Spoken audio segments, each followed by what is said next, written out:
محمد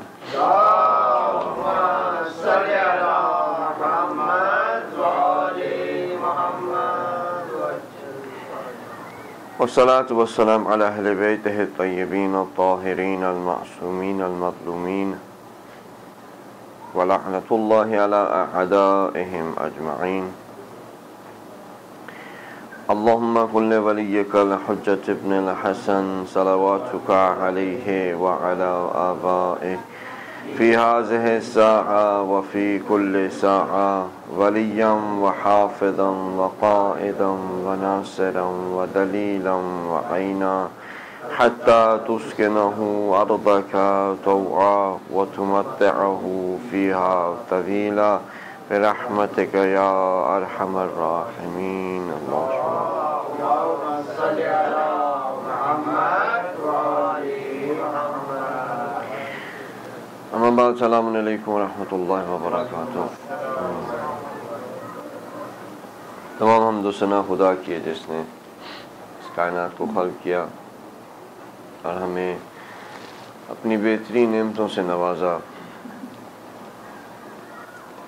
ماہ رمضان کے حوالے سے تھوڑی سی بات کر رہے تھے، اس کی فضیلت کے اور امام زمان صلی اللہ علیہ وسلم کے حوالے سے.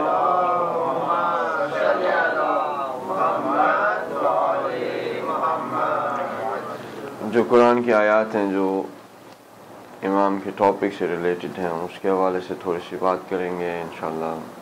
جو احادیث کچھ ان کے حوالے سے اور کچھ ذمہ داریوں کے. آپ سب ماشاءاللہ سے ہے وہ ماہ رمضان کی فضیلت کے حوالے سے جانتے ہیں کہ اس کے اندر خدا کی مغفرت کے دروازے کھل جاتے ہیں، رحمت کے دروازے کھل جاتے ہیں، انسان کی دعائیں قبول ہوتی ہیں. اس کے لیے ایک بہترین موقع ہوتا ہے جس کے اندر وہ اپنے اندر تقوی کو لا سکتا ہے. انسان اپنی روح کی تربیت کر سکتا ہے، نفس کی تربیت کر سکتا ہے. قرآن کی بہار ہے یہ مہینہ. اس ماہ کے اندر جو ہے وہ قرآن کو پڑھنا بہت زیادہ اس کا ثواب ہے. انسان بہت ساری چیزوں کے حوالے سے فضیلت جو ماہ رمضان کی ہے اس کے حوالے سے احادیث بھی جانتا ہے، پڑھتا بھی ہے اور لوگوں سے بھی سنتا ہے. لیکن ہر شخص جو ہے وہ اس ماہ سے ہر اس فضیلت سے فائدہ نہیں اٹھا سکے گا. یعنی کچھ ہوں گے جو کہ اپنے گناہوں کو معاف کروائیں گے، کچھ ایسے لوگ ہوں گے جو کہ قرآن کو پڑھ لیں گے، کچھ ایسے لوگ ہوں گے جو فار ایگزامپل اپنی روح کی تربیت کے حوالے سے کوئی کام کر پائیں گے. لیکن ہر کوئی ہر ایک وہ فضیلت جو کہ کہی جاتی ہے اس حوالے سے مکمل اس طرح سے ماہ رمضان سے استفادہ نہیں کر سکے گا. تو ہم کو یہ بات پہلے بھی عرض کی تھی کہ ہمیں یہ ڈیسائیڈ کرنا ہے کہ ان ساری فضیلتوں میں سے کون سی ایک فضیلت آپ نے اس ماہ سے لینی ہے. خود ڈیسائیڈ کریں. آیا آپ نے گناہوں کو معاف کروانا ہے، آپ نے کچھ دعاؤں کو قبول کروانا ہے، آپ نے اپنی روح کی تربیت کرنی ہے، آپ نے جو ہے وہ خدا کی راہ میں صدقہ دینا ہے. یعنی کون سی ایسی چیز ہے ماہ رمضان سے جو آپ اس سے فائدہ اٹھانا چاہتے ہیں، یہ خود ڈیسائیڈ کریں. کسی اور کو ڈیسائیڈ نہ کرنے دیں کہ بھئی کہتے ہیں کہ آپ قرآن اس میں پڑھیں، استغفار کریں، یہ کریں. یہ سب کچھ کہا گیا. آپ خود سے بتائیں کہ آپ ماہ رمضان سے 30 دنوں کے اندر کیا لینا چاہتے ہیں. خود سے ڈیسائیڈ. اور جب ڈیسائیڈ کر لیں تو اس کے حوالے سے پھر ہر روز اس کے بعد اس کی متوجہ رہیں کہ بھئی اچھا میں نے اپنے گناہوں کی مغفرت کرنی ہے تو حقوق الناس کے اگر کوئی گناہ ہے تو اس کے حوالے سے میں دیکھوں، حقوق اللہ کے ہیں تو اس کے حوالے سے دیکھوں. روح کی تربیت کرنی ہے تو میرے کردار میں کیا خامی ہے اس کو میں سامنے لے کر آؤں، جانوں کہ ہاں یہ خامی ہے، اس کا اقرار کروں، اس کے بارے میں پھر انفارمیشن ہوں کہ اس کو دور کرنا ہے تو کیسے کرنا.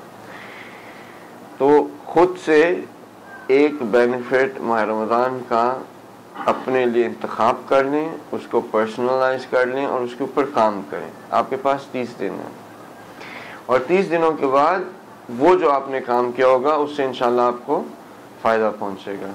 لیکن اگر ایسے ہی گزر گئے ماہ رمضان سے کہ ہاں جی دعائیں بھی معاف ہوتی ہیں، دعائیں بھی قبول ہوتی ہیں، گناہ بھی معاف ہوتے ہیں، سب کچھ ہے، لیکن خود سے کسی چیز کو خود اون نہیں کیا. جب انسان خود کسی چیز کو اون کر لے کہ یہ میری ہے تو اس کے بعد پھر وہ اس کے اوپر زیادہ متوجہ ہوتا ہے, زیادہ کام کرتا ہے. ٹھیک ہے, گاڑیاں بہت ساری ہیں باہر, لیکن گاڑیاں بہت بڑی بڑی بھی ہیں, اچھی بھی ہیں, سب کچھ ہے, لیکن وہ کون سی گاڑی ہے جس کا آپ خیال رکھتے ہیں, جس کو آپ اون کرتے ہیں, کیونکہ وہ آپ کی ہے اور آپ کے لیے وہ سب سے اچھی.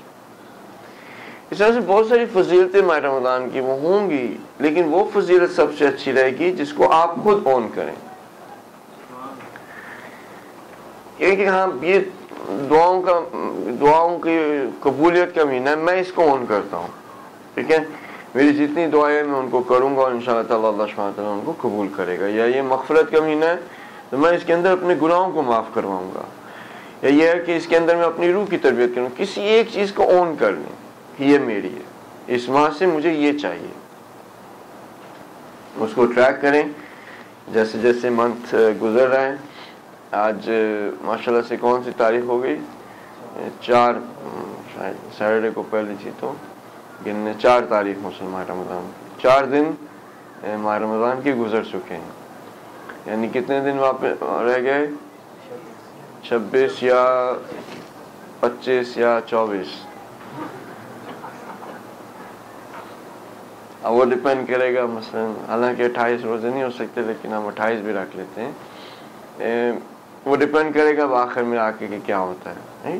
ان 4 دن گزر چکے ہیں. اگر ہم ابھی سوچنے یہ لگیں کہ ان 4 دنوں میں ہم نے کیا حاصل کیا ماہ رمضان سے,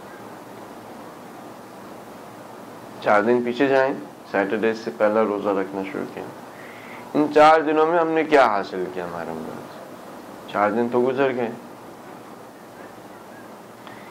اور اللہ معاف کرے کہ کہیں پہ ہم اس نتیجے پہ پہنچے کہ ہم نے 4 دنوں میں افطاری, یعنی وہ جو سحور ہوتا ہے اور جو افطاری ہے وہ کھائی. یعنی جتنے پہلے سموسے ہم کھاتے تھے اتنے, پہلے کبھی اتنے سموسے نہیں کھائے جتنے ہم نے 4 دنوں میں کھائے, یا پہلے اتنی چاٹ نہیں کھائی جتنی ہم نے پچھلے 4 دنوں میں کھائی, یا صبح اتنی جلدی اٹھ کے کبھی اتنے پروٹین نہیں کھائے کہ جتنے ہم نے ان 4 دنوں میں کھائے. یعنی اللہ معاف کرے کہ اس طرح سے ہمارا حاصل ہو اس 4 دنوں کے اندر. لیکن انسان ماہ رمضان میں کھاتا 2 دفعہ ہے. اگر دیکھا جائے آپ ریگولر اگر دنوں کے اندر, تو آپ دن میں کتنی دفعہ کھاتے ہیں. ایک مثلا صبح آپ نے ناشتہ کیا اور ایک ہو سکتا ہے شام کو کھانا. 2 دفعہ بندے کا کھانا ہوتا ہے جنرلی. اگر لنچ تھوڑا بہت بندہ کوئی کھا لے, کوئی تو اسنیکس ہوتا ہے, کوئی کھانا شام تو نہیں ہوتا, جنرلی 2 دفعہ کھاتا ہے. تو یعنی جو کھانے کی روٹین ہے اس میں کوئی ایسا تبدیلی نہیں آتی. صرف جہاں پہ مشکل ہوتی ہے وہ پانی کی. پہلا کھانا آپ اسی طرح سے کھا رہے ہیں 2 وقت کا, بلکہ اچھا کھا رہے ہیں. وہ جو 2 وقت کا آپ ماہ رمضان کے علاوہ کھاتے ہیں وہ اتنا پر فضیلت اور یہ ساری چیزیں نہیں ہوتی اس میں. تلی ہوئی کتنی آپ کو مثلا کتنے کورس ہوتے ہیں ماہ رمضان کی افطاری میں. پہلے ایک کورس آتا ہے مثلا چاٹ کا, پھر ایک آتا ہے سموسوں کا, پھر ایک آتا ہے مثلا اس طرح کے کئی کورسز آتے ہیں. پھر ایک مین کورس ہوتا ہے جس میں مثلا بریانی ہوتی ہے یا قورمہ ہوتا ہے. آپ ریگولر دنوں میں جب کھانا کھاتے ہیں کتنے آپ کے کورسز ہوتے ہیں. ایک بس کورس ہوتا ہے, ساتھ میں سالن کھائے, روٹی کھائے, ختم. اگر تو ہمارے پچھلے 4 دنوں میں یہی ہے کہ ہم نے کھانا پینا اچھا کیا, ماہ رمضان سے پھر ہم نے وہ فائدہ نہیں اٹھایا. اور اس لیے نہیں اٹھایا کہ ہم نے کسی چیز کو ابھی تک اون نہیں کیا. اون کر لیں, یہ کہہ لیں کہ مجھے ماہ رمضان کے اندر ہر شب میں نماز شب پڑھنی ہے, یہ میں نے گول بنانا ہے. صحیح ہے. اور جیسے عرض کیا تھا کہ اس ماہ میں آپ کر سکتے ہیں یہ کام, پاسبلٹی ہے. یہ نہ سمجھیں کہ پاسبلٹی نہیں ہے, اور یہ بھی نہ سمجھیں مثلا اللہ سبحانہ تعالیٰ کی طرف سے ایک تھوڑی سی بات کرنے پھر واپس آیتوں پہ آئیں گے. اللہ سبحانہ تعالیٰ کیا چاہتا ہے ہم سے, کبھی انسان اس بارے میں سوچے کہ اللہ سبحانہ تعالیٰ مجھ سے کیا چاہتا ہے. آیا اللہ سبحانہ تعالیٰ مجھ سے یہ چاہتا ہے کہ میں ایک میڈیوکر انسان بن کے, آدھا انسان آدھا حیوان, دنیا میں آدھا انسان ہوں اور آدھا حیوان، اور میڈیوکر سی چیز بن کے، مثلا یہ کہ بس ہمارے لیے، بلکہ یہ بہت بڑی بات ہوتی ہے کہ کسی کی نمازیں ساری پوری ہوں، یہ کہ نمازوں کو پورا کر کے، روزوں کو رکھ کے، حج کو کر کے تو میں اس دنیا سے چلا جاؤں۔ آیا اللہ سبحانہ تعالیٰ نے یہ مجھ سے ایکسپیکٹ کیا ہوا ہے؟ اس کی کیا ایکسپیکٹیشن ہے میرے ساتھ؟ یا وہ مجھ سے یہ ایکسپیکٹ کرتا ہے کہ میں مثلا جس طرح سے آیت اللہ بہجت ہے رحمۃ اللہ علیہ، ان جیسا بن کے اس دنیا سے جاؤں؟ نہیں کہ باپ ہوتا ہے، اس کی ایکسپیکٹیشن ہوتی ہے بچوں کے ساتھ، باپ کی کیا ایکسپیکٹیشن ہوتی ہے بچے کے ساتھ؟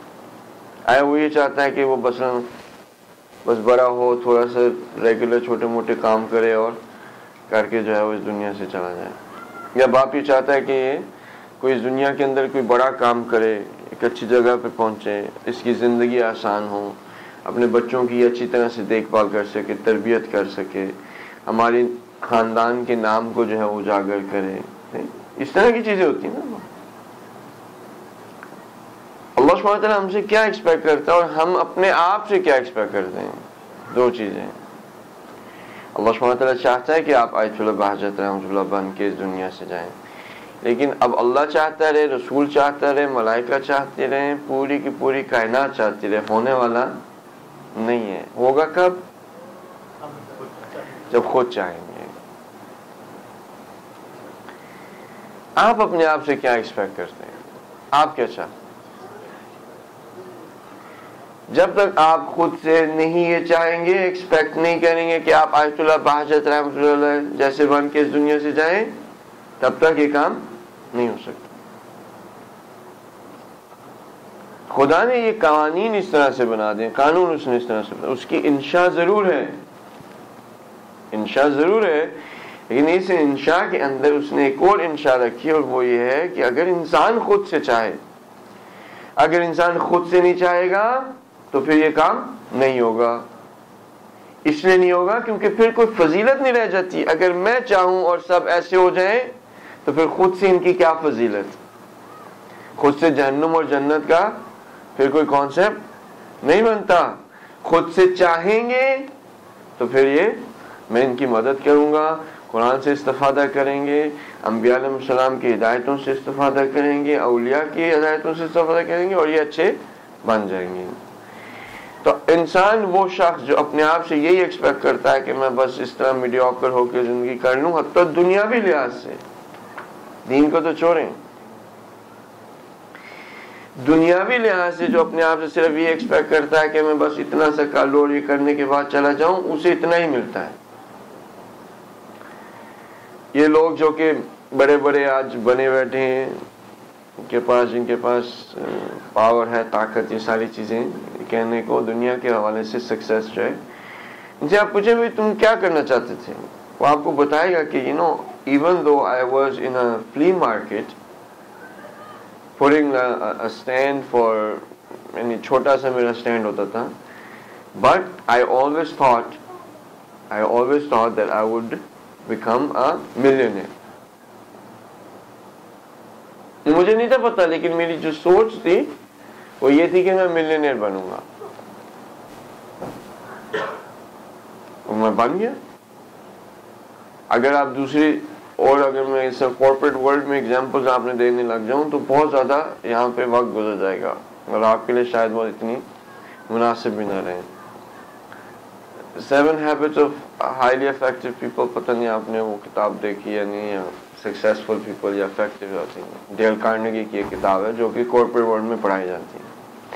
وہ لوگوں کی ایک بائبل بن چکی ہے، جیسے ہمارے لیے قرآن ہے، کرسچنز کے لیے بائبل ہے، اس طرح سے کارپوریٹ ورلڈ میں بہت سارے لوگوں کی وہ بائبل ہے، یعنی اس سے کو دیکھ کے اپنی زندگی وہ کرتے ہیں۔ اگر آپ اپنے آپ سے یہ ایکسپیکٹ کریں گے کہ آپ نے اتنا ہی بڑا ہونا ہے تو آپ اتنا ہی بڑا ہوں گے، اگر آپ ایکسپیکٹ کریں گے کہ اتنا بڑا ہوں گے تو پھر آپ اتنے بڑے ہو جائیں گے۔ اپنے لیے جو لمٹ آپ ڈالیں گے اپنے ذہن میں، وہ لمٹ آپ کے لیے رہ جائے گی۔ لمٹ کو ڈالنا بھی آپ ہی کا کام ہے اور لمٹ کو ہٹانا بھی آپ ہی کا کام ہے، یہ آپ کے اپنے اوپر ہے۔ اگر یہ ایکسپیکٹ کریں گے کہ میں تو جی غلطی کا پتلا ہوں، تو یہ تھوڑا سا اور وقت لے لیتے ہیں آپ کو. میں جی غلطی کا پتلا ہوں، میں تو گناہ کرنے، میں تو جی انسان ہوں، میں تو جی غلطیاں کرتا رہتا ہوں، میں تو جی گرتا ہوں اٹھتا ہوں، یہ سب کچھ میں کہاں وہ کہاں، اس طرح کی اگر آپ باتیں کہیں گے تو پھر آپ یہی ہیں. ایکسپیکٹ کریں اپنے آپ سے زیادہ، انشاءاللہ تعالیٰ اللہ سبحانہ تعالیٰ سے مدد مانگے، آپ کو انشاءاللہ تعالیٰ ملے گا. خدا کے خزانے میں کوئی کمی نہیں آ جائے گی اگر وہ ہم سب کو آیت اللہ بہجت رحمۃ اللہ بنا دیں.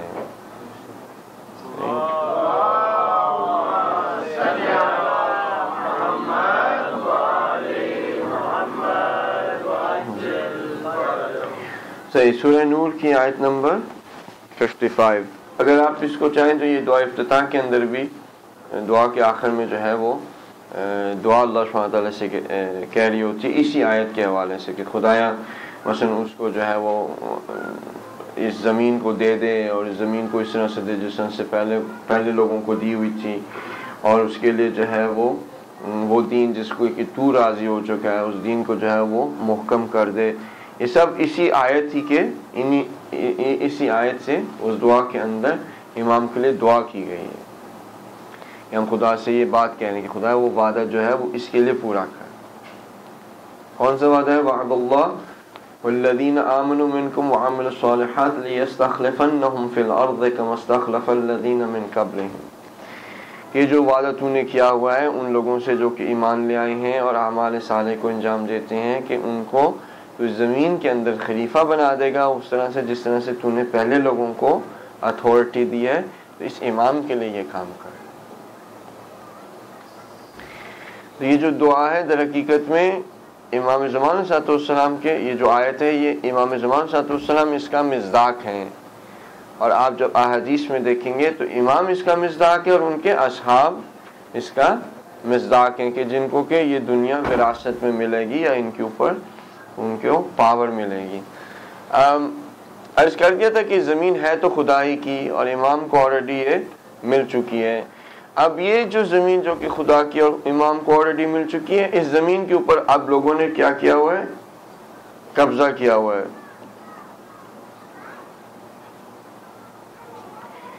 آپ پاکستان سے زیادہ تر ہیں ہم لوگ تو اسی کی مثال ایک دے دیتے ہیں. لیکن قبضہ کیسے ہوتا تھا زمینوں پہ؟ آپ لوگوں کو یاد ہوگا مثلا آپ کی زمین ہے، کوئی ایک بندہ جو ہے وہ آ کے ایک علم لگا دیا، کوئی 4-5 اینٹیں رکھ دیں، کوئی مثلا آ کے ایک منجی رکھ دی، کوئی ایک چھپر سا بنا لیا اور ایک ہٹ سا بنا لیا اور کہا کہ جی اب کیا ہے کہ یہ میری ہو گئی. وہ آہستہ آہستہ ایک چارپائی، پھر 2 چارپائیاں، پھر 1 علم، پھر 2 علم، پھر اس طرح کرتے کرتے 4 اینٹیں، پھر 10 اینٹیں کرتے کرتے وہاں پہ مسجد بن گئی. مسجد بن گئے تو جی کیا آپ خدا کا گھر ہے جی، آپ کی زمین کہاں سے جی؟ تو آپ نے جی قبضہ کیا. کیا قبضہ کیا؟ اللہ میاں کا گھر. یعنی وہ لوگ کیا کس طرح سے قبضہ کرتے ہیں کہ بس جا کے اپنی کوئی چیز اس زمین پہ رکھ دینی ہے. جب رکھ دی تو اس کے بعد کہا کہ جی یہ اب ہماری ہو گئی ہے. حالانکہ لیگل کوئی ڈاکیومنٹ نہیں ہے، کوئی کورٹ نے کسی نے ڈیسائیڈ نہیں کیا، کچھ نہیں کیا. بندے نے خود ہی سے ڈیسائیڈ کیا ایسے میں جا کے زمین کو لے لوں گا. حقیقت میں کیا ہوا کہ یہی کام عالمی طور پہ ہوا ہے، اس پوری دنیا میں یہی کام ہوا ہے. زمین ہے خدا کی، اور یہ جو فرعون ٹائپ چیز ہوتے ہیں یہ کیا کرتے ہیں؟ آ کے کوئی مثلا ایک آدھ محل بنا دیا کر کے، تھوڑی بہت 4 دیواری بنا دی، کوئی ایک آدھ پیرامڈ بنا دیا، کرنے کے بعد کہنے لگ جاتے ہیں کہ یہ زمین میری ہے. نہیں، جا کے جھنڈا لگا دیتے ہیں. صاحب کہتے ہیں نا علم، کسی جگہ گئے ادھر جا کے جھنڈا لگا دیا، جھنڈا لگا کے پھر کہہ دے کہ جی یہ میری زمین. دیکھا آپ نے ان کے وہ تاریخ میں بھی وہ جھنڈوں کے انہوں نے بلکہ مجسمے بھی بنائے ہیں کہ لوگ جا رہے ہیں جا کے جھنڈا. اس سے زیادہ بڑھ کے دیکھیں چاند پہ جا کے ادھر جا کے کیا کیا؟ جھنڈا لگا دے کہ جی یہ علم جیسے ہوتا ہے، یہ زمین جی ہماری ہے، قبضہ ہو گیا. یا ایک یلو لائن کھینچ دی کہ جی یہ اب ہماری، یہ حصہ ہمارا ہو گیا، یہ حصہ تمہارا ہو گیا. یہ سب قبضہ گروپ ہیں. یہ جتنے بھی جتنے بھی لوگ اس وقت اپنی دنیا کے اوپر حکومت کیے ہوئے ہیں انہوں نے سب قبضہ کیا ہوا ہے، اور قبضہ بھی ان کا غیر شرعی ہے، غصب کیا ہوا ہے، چور ہیں۔ زمین خدا کی ہے اور وہ مالک ہے، اور اس نے امام زمان صلی اللہ علیہ وسلم کو اس کی ملکیت دی ہوئی، یا امام وقت کے پاس اس کی ملکیت ہوتی ہے۔ اگر وہ زمین سے کہ خزانے نکال دو خزانے نکال دے گی، زمین سے کوئی اناج نکال دو اناج، جو وہ کہے گا زمین اس کی اتباع کرے گی۔ اب اس زمین کے اوپر آ کے یہ لوگ قابض ہو گئے، اور جب انہوں نے آ کے قبضہ کر لیا تو انبیاء علیہ السلام آ کے یہ کہتے ہوتے تھے اعبدوا اللہ واجتنبوا الطاغوت، کہ خدا ہی کی تم صرف اور صرف عبودیت کرو اور طاغوت سے اجتناب کرو، یعنی اس سے دور رہو، اس کو ہٹا دو اس زمین سے۔ یہ جس نے کہ خدا کی زمین پہ آ کے قبضہ کر لیا اس کو ہٹا دو۔ تو لوگ کیا کہتے ہوتے تھے، نہیں جی ہمیں جو ہے وہ ٹھیک ہے، چلو خیر ہے کوئی نہیں، اللہ میاں کی زمین بہت وسیع ہے، کیا ہوا اگر کسی نے آ کے تھوڑی بہت ہی لے لی، خیر ہے کوئی مسئلہ نہیں۔ ہر نبی نے آ کے یہ بات کہی ہے کہ خدا کی عبادت کرو اور طاغوت کو نکال دو۔ کیوں؟ کیونکہ حق حکومت کا صرف اور صرف خدا کا ہے، خدا جس کو چن لے حق صرف اس کا ہے، اس کے علاوہ خود سے کوئی بھی آئے گا اگر اس منصب پہ، وہ غاصب ہے، چور ہے۔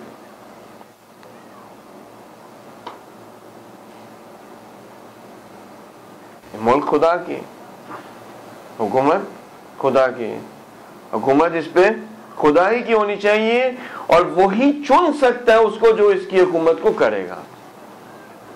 کوئی بندوں کے کہنے پہ آ جائے، خود سے آ جائے، یہ سب غاصب ہے، حق ان کا نہیں ہے۔ جس کے لیے رسول یہ کہہ دیں من کنت مولا فہذا علی مولا، تو حکومت کرنے کا حق پھر صرف اسی کو ہے۔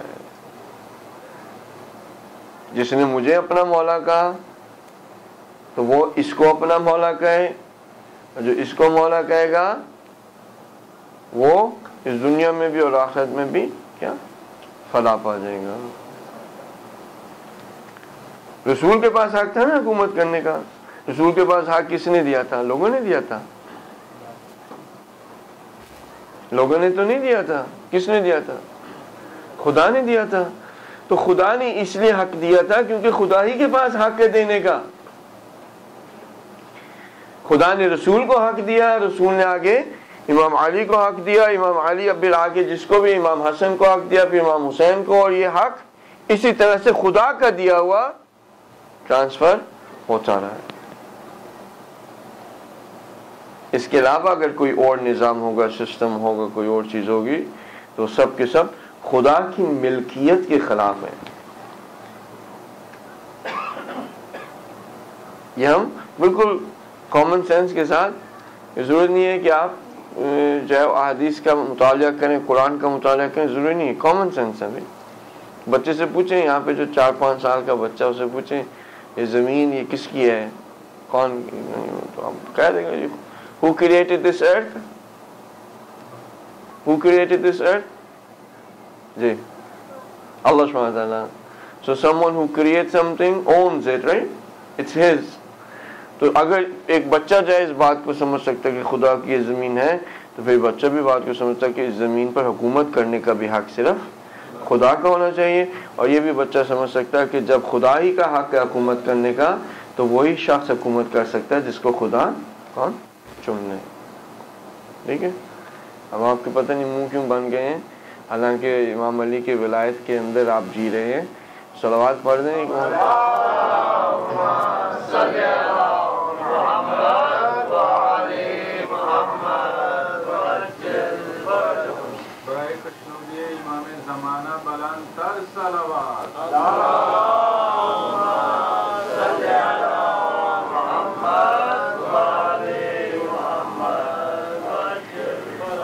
تو حقیقت میں حق جو ہے وہ انہی لوگوں کا ہے کہ جو ایمان لے کر ہے، اعمال صالح کو انجام دیے، جن کو کہ خدا نے خود سے چن لیا، جیسے کہ وہ پہلے بھی ان لوگوں کو چن چکا ہے۔ وَلِمَكِّنَنَّ لَهُمْ دِينَهُمُ الَّذِي ارْتَضَىٰ لَهُمْ، اب اللہ سبحانہ تعالیٰ نے جیسے کہ کل اصل میں جو بحث تھی ہماری ادھوری رہ گئی تھی، تو یہ بات کلیئر ہوگی کہ صرف نبی یا اس کے وصی کے پاس حکومت کا حق ہے، یہ بات کلیئر ہو گئی.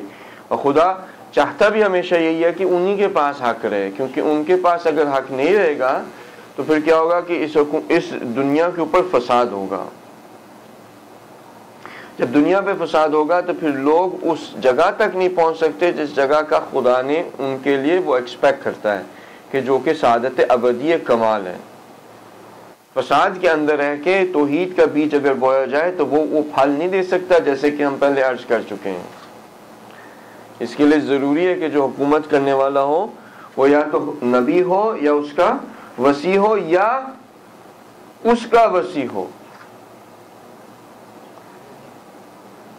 اس کے علاوہ حکومت کسی کے لیے سوٹیبل بھی نہیں ہے اور نہ ہی کرنی چاہیے، کیونکہ ایک تو یہ ہے کہ اس سے بندہ اور پھر اپنے آپ کے لیے عذاب کریٹ کر رہا ہے، دوسرا یہ کہ اس کے اندر کیپیسٹی نہیں ہے اس بوجھ کو اٹھانے کی. تو بہتر یہ ہے کہ اس طرح سے بندہ نہ کرے، لیکن انسان ظاہر ہے کہ غفلت اور ان سب چیزوں میں پڑا ہوا ہے. وَلَيُمَكِّنَنَّ لَهُمْ دِينَهُمُ الَّذِي ارْتَضَىٰ لَهُمْ، یعنی اللہ سبحانہ تعالیٰ اس کے لیے ہم جو اب وہ دعا افتتاح کی بات کر رہے ہیں، آیت یہ کہہ رہی ہے کہ خدا ان کے لیے ثابت کر دے گا، ان کے لیے اسٹرانگ کر دے گا، ان کے لیے کیا اسے کہتے ہیں کہ فرم کر دے گا کہ جو چیز ہلے نہ. یمکنن یعنی ایک چیز جو کہ بالکل جس کے اندر کوئی ہلے نہ، وہ اسٹرانگ ہو جائے، ثابت ایک چیز کو، سمجھ رہے ہیں؟ مثلا ایک آئرن کا پول ہے، وہ جب آپ زمین کے اندر بہت نیچے سے دھس دیں اور پھر وہ ہلے نہ، جتنا بھی آپ ہلانے کی کوشش کریں وہ اپنی جگہ سے نہ ہلیں. یعنی یہاں پہ وہ معنی بن لہم دینہم الذی ارتضیٰ لہم. اگر آپ ایک سٹک ہوتی ہے نا، اس کو اگر زمین میں ڈالتے ہیں تو وہ اس کو ہلائیں تو وہ ہل جاتی ہے، صحیح ہے. ایک کانا آپ لگا دیں زمین میں تو وہ ہلتا ہے، ٹھیک ہے. ایک اس سے بڑا اگر آپ سٹک تو وہ ہلے گی، لیکن اگر ایک سٹیل کا پوسٹ بڑا سارا آپ وہ زمین کے اندر سیمنٹ کے ساتھ لگا دیں اور پھر اسے ہلانے کی کوشش کریں، وہ ہلے گا نہیں. یہ یمکنن، یہ یہاں پہ اب ثابت ہو گیا ہے. ان کا دین اس طرح سے ثابت ہو جائے گا کہ اس کے اندر کوئی کمزوری نہیں رہے گی. اور یہ وہ دین ہے جو کہ خدا نے ان کے لیے، خدا راضی ہے کہ یہ دین ان کے پاس ہے. دین اتنا مضبوط ہو جائے گا کہ اس کے اندر کوئی ہل جل نہیں آئے گی. اور یہ وہی دین ہوگا جو کہ خدا راضی ہے کہ یہ دین ہمارے پاس. اب میرے پاس جو دین ہے، آیا وہ دین ہے جو کہ خدا راضی ہے کہ یہ دین اس کے پاس ہونا چاہیے؟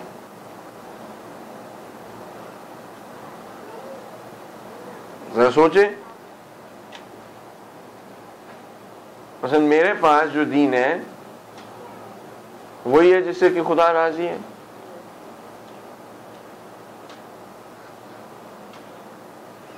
اگر تو وہی دین ہے جو کہ ان الدین عند اللہ الاسلام، اگر تو واقعاً اسلام ہے، پیور اسلام ہے، تو پھر تو خدا راضی ہے، کیونکہ یہی اسلام ہے اس کے لیے، یہی دین ہے جو کہ اس نے انبیاء کے ساتھ لے کر آئے. لیکن اگر اس اسلام کے اندر ملاوٹ ہوئی ہے، کوئی اور چیز ایڈ ہوئی ہے، کوئی اور چیز ڈیلیٹ ہوئی ہے، تو خدا اس کو اسلام نہیں کہے گا. ساتھ ہے نا؟ نہیں، آپ نہیں سمجھے.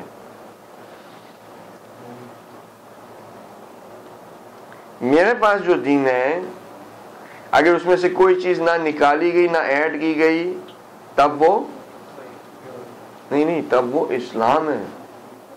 ان الدین عند اللہ الاسلام.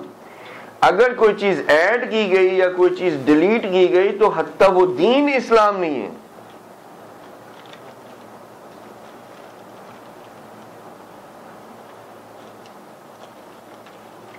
وہ دین اسلام نہیں ہے. اگر آپ اس میں سے کوئی چیز ڈال دیں یا کوئی چیز نکال دیں تو وہ اب اسلام نہیں رہا. ساتھ ہے. مثلا پانی ہے، پانی صاف ہوتا ہے، یہ کیا چیز ہے جی؟ پانی ہے. الحمدللہ پانی ہے. اب آپ اس کے اندر چینی ڈال دیں، کیا بنے گا؟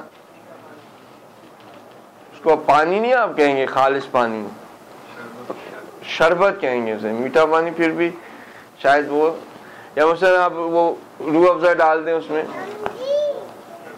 اب وہ پانی تھا نا، پہلے تو پانی تھا، اب آپ نے ڈال دیا روح افزا، حالانکہ روح افزا کتنا ڈالا، پانی کتنا اور روح افزا کتنا، جو بناتے ادھر بتائیں، مثلا روح افزا ڈالا اتنا، پانی ڈالا اتنا، لیکن اب حالانکہ اتنا سے صرف روح افزا ڈالا ہے، لیکن اب اس کو آپ پانی نہیں کہیں گے، اب وہ ہو گیا روح افزا۔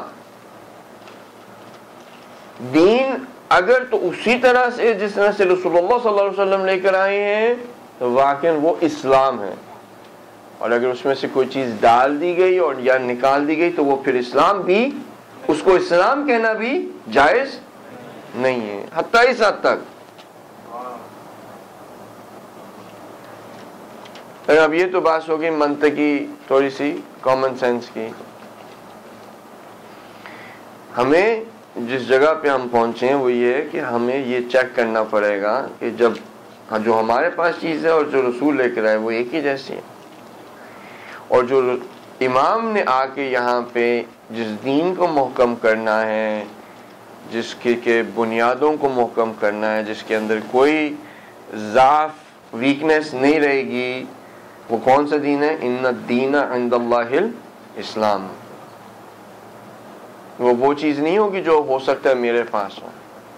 مثلا میرے پاس جو اسلام ہے اس اسلام کے اندر ہو سکتا ہے کہ مثلا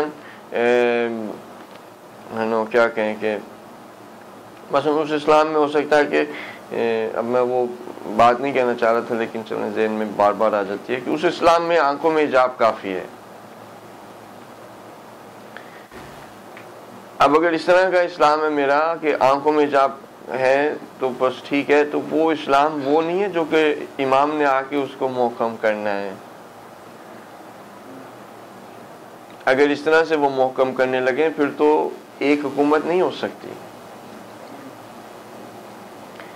پھر تو ایک حکومت پوری دنیا پہ نافذ نہیں ہو سکتی، کیونکہ پھر وہ ایک پروونس میں کہا جائے گا جی یہاں پہ جو ہے وہ حجاب الاؤڈ ہے، دوسرے پروونس میں مثلا یہاں پہ حجاب نہیں ہے، یہاں پہ سارے داڑھی والے لوگ آ جائیں اس ملک میں رہنے لگ جائیں، ادھر سارے بغیر داڑھی والے، یہاں پہ سب نمازی آ جائیں، وہاں پہ سارے اذا کرنے والے چلے جائیں، مثلا یہاں پہ اذا کرنے والے اور نمازی یہاں پہ آ جائیں، یہاں پہ مثلا سارے ماتم کرنے والے چلے جائیں، یہاں پہ مثلا سارے جو ہلکا ماتم کرتے ہیں، یہاں پہ جو زیادہ زور سے ماتم کرتے ہیں، یہاں پہ جو 2 ہاتھ کا کرتے ہیں، یہاں پہ جو 1 ہاتھ کا کرتے ہیں، یہاں پہ مہاجر آ جائیں، یہاں پہ اپنے یہ آ جائیں، یہاں پہ مثلا پنجابی آ جائیں، یہاں پہ اردو اسپیکنگ آ جائیں، یہاں پہ یہ ہو جائے، یہاں پہ ہو جائے، پھر تو ایک حکومت نہیں ہو سکتی، پھر تو بہت ساری باؤنڈریز بنانی پڑیں گی، پھر تو بہت ساری حکومتیں ہونی پڑیں گی، پھر تو بہت ساری کنٹریز ہونی پڑیں گی، پھر تو بہت سارے اور رولز اینڈ ریگولیشنز ہونے پڑیں گے۔ ایک حکومت کے لیے ضروری ہے کہ ایک لا ہو جس کو کہ نافذ کیا جائے مختلف لوگوں کے اوپر۔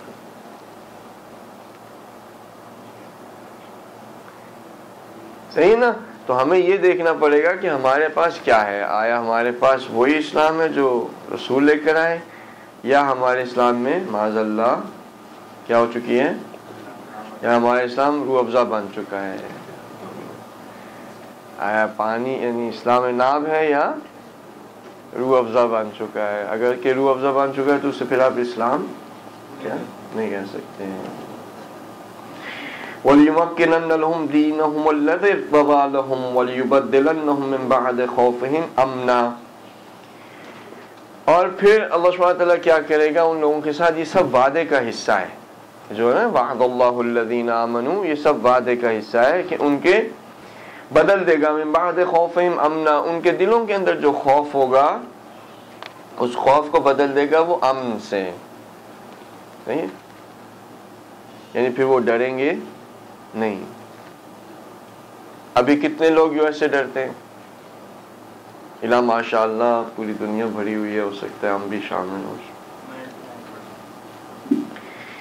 بہت سارے لوگ ڈرتے ہیں جی یہ ہے وہ ہے، مثلا ابھی اگر آپ ایجنسیز کا نام لینے لگیں تو خوف، بندے کا دماغ دل سارا یہ وہ کمرہ خالی تو شاید نہ ہو، یعنی کچھ ہمارے آپ جیسے مجاہدین جو ہیں کچھ سارے بیٹھے رہیں، لیکن یہ کہ بالآخر اگر دیکھا جائے تو ہمارے دلوں کے اندر ایک خوف بیٹھا ہوا ہے۔ جو کہہ بھی رہے نا کہ ہمارے دل میں خوف نہیں ہے، ان کے دلوں میں بھی کسی کونے میں، کسی ایک چھوٹی جگہ پہ، ایک روح کے، ایک دماغ کے حصے میں ایک چھوٹا سا عنصر ہے خوف کا۔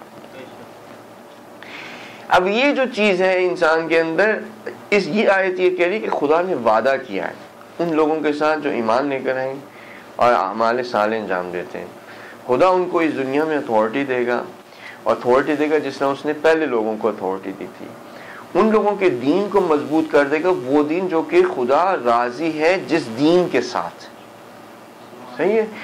اس کے علاوہ جو وعدہ خدا کہی کہ حتیٰ ایک ایٹم ورتھ آف خوف کہ جو ان لوگوں کے دلوں میں ہوگا، خدا اس کو نکال دے گا۔ اگر ایک ایٹم جتنا بھی چھوٹا سا بھی اگر کسی روح کے حصے میں خوف ہے، خدا اس کو وَلِيُبَدِّلَنَّهُمْ ان کے بدل دے گا، اس خوف کو ہٹا کے اسی جگہ پہ امن رکھ۔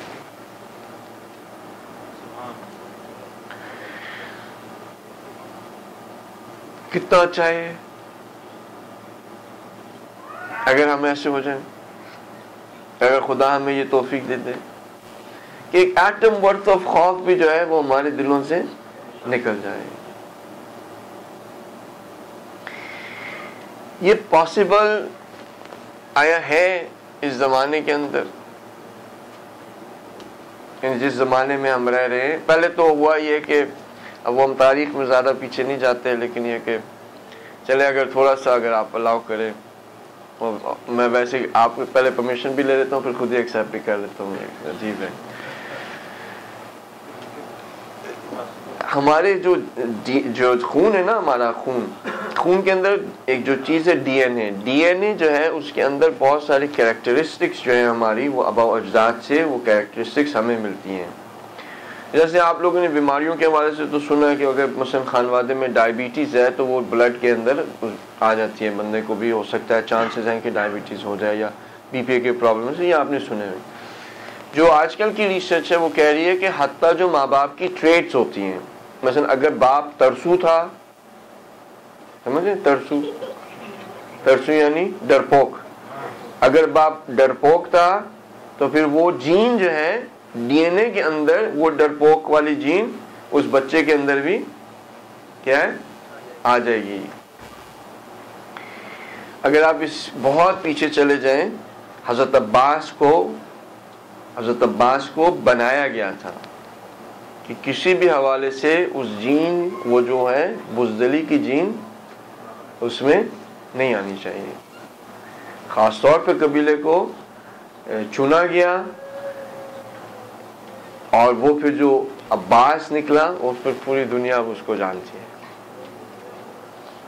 اس کا ڈر ابھی بھی ہے، اگر کوئی کسی اور سے نہیں ڈرتا نا، مثلا آپ جائیں دوسرے ممالک میں جائیں، عرب ممالک میں جائیں، ایران میں جائیں، کسی جگہ پہ جائیں، ہر کسی کی وہ ہو سکتا ہے کہ معاذ اللہ جھوٹی قسم کھا لے، لیکن اگر اسے یہ کہ حضرت عباس کی قسم کھا کے بتاؤ، وہ جھوٹی قسم نہیں کھا سکتا۔ اس کا خوف ابھی بھی، باب الحوائج ابو الفضل العباس نام لیتے ہیں تو بندے کے اندر ایک ہیجان پیدا ہوتا ہے، ہل جل پیدا ہوتی ہے، شجاعت سی محسوس ہوتی ہے۔ عباس، اگر باپ ترسو ہے تو اس کی جینز اس کے بچے میں چلے جائیں گے، اگر باپ شجاع ہے تو اس کی جینز اس کے بچے میں چلے جائیں گے، یعنی جو ٹریٹس ہیں وہ ٹریول کرتی ہیں ڈی این اے میں، بلڈ میں، ایک سے دوسرے کے اندر۔ ٹھیک، ہمارے اوپر کیا ہوا، انہوں نے حکومت کی کتنے سال پتہ نہیں، 100 سال 200 سال ابھی تک چل رہی ہے ویسے تو ان کا راج۔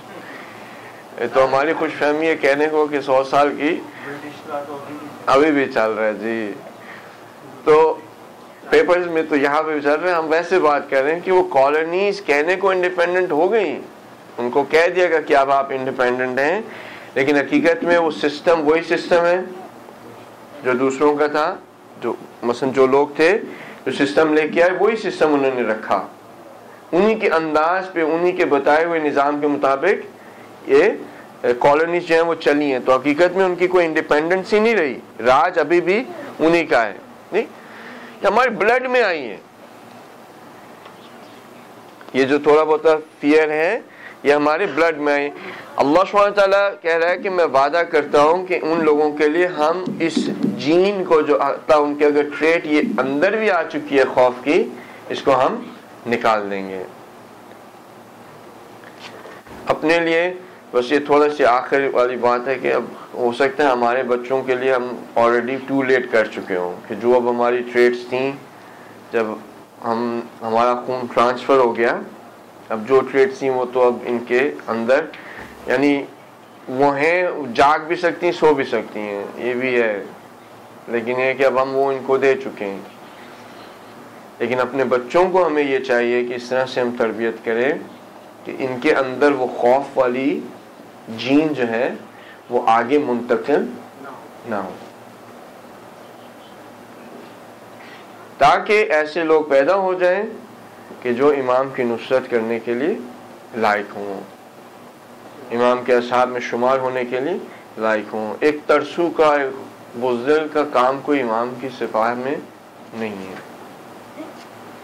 جو امام کی سپاہ میں ہوگا وہ شجاع ہوگا، بزدل نہیں ہوگا. انشاءاللہ تعالی اللہ سبحانہ وتعالی ہمیں امام کے سپاہیوں میں سے شمار کرے گا اور ہمارے بچوں کو توفیق دے گا کہ وہ ان کی سپاہ میں شامل ہو سکیں. خدا میں توفیق دے گا ہم ان کی تربیت اس انداز میں کر سکیں کہ وہ امام کی سپاہ میں شامل ہوں. خدا شہداء کے درجات کو بلند کرے، اسرا کو خدا آزاد کرے، انقلاب اسلامی کی حفاظت کرے. اس ماہ مبارک کے تفضل سے جو ہے وہ ہمارے گناہوں کو معاف کرے، رزق کو وسیع کرے، جو آباء و اجداد اس دنیا سے جا چکے ان کی مغفرت کرے. خدا امام خامنہئی کو اپنے زمان میں رکھے، دشمنوں کے شر سے محفوظ رکھے. امام کا ظہور جلد از جلد ہو جائے. بسم اللہ الرحمن الرحیم. والعصر ان الانسان لفی خسر الا الذین آمنوا وعملوا الصالحات تواصوا بالحق وتواصوا بالصبر.